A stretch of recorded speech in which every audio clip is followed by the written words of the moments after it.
జై హింద్. మొత్తానికి Hamas military leader అయిన మొహమ్మద్ సిన్వర్ని హతమార్చిన ఇజ్రాయెల్ డిఫెన్స్ ఫోర్సెస్. అవును, మీరు కరెక్ట్గానే విన్నారు. ఇటీవల ఒక ఆపరేషన్లో ఇజ్రాయెల్ డిఫెన్స్ ఫోర్సెస్ హమాస్కి చెందిన మిలిటరీ లీడర్ మొహమ్మద్ సిన్వర్ని హతమార్చామని చెప్పి ఒక వీడియో కూడా రిలీజ్ చేశారు. గాజాలో ఉన్న ఖాన్ యూనుస్ అనే ప్లేస్ దగ్గర ఒక యూరోపియన్ హాస్పిటల్ కింద ఈ హమాస్ వాళ్ళు వాళ్ళ కమాండ్ అండ్ కంట్రోల్ పోస్ట్ని నిర్మించుకున్నారు. సో ఈ హాస్పిటల్కి ఎటువంటి హాని జరగకుండా కేవలం 30 సెకండ్స్లోనే 50కి పైగా బాంబులు పేల్చి ఈ హమాస్ లీడర్ని హతమార్చింది ఇజ్రాయెల్ డిఫెన్స్ ఫోర్సెస్. దీంట్లో ఇజ్రాయెల్ ఇంటెలిజెన్స్ భాగం కూడా చాలా పెద్దది.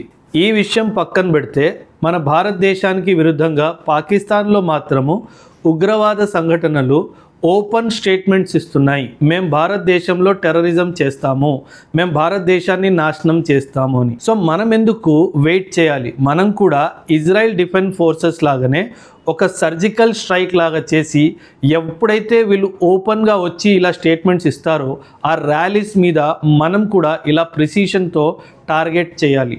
సో మీ అభిప్రాయాలు కూడా ఖచ్చితంగా కమెంట్స్లో తెలియచేయండి. Thank you.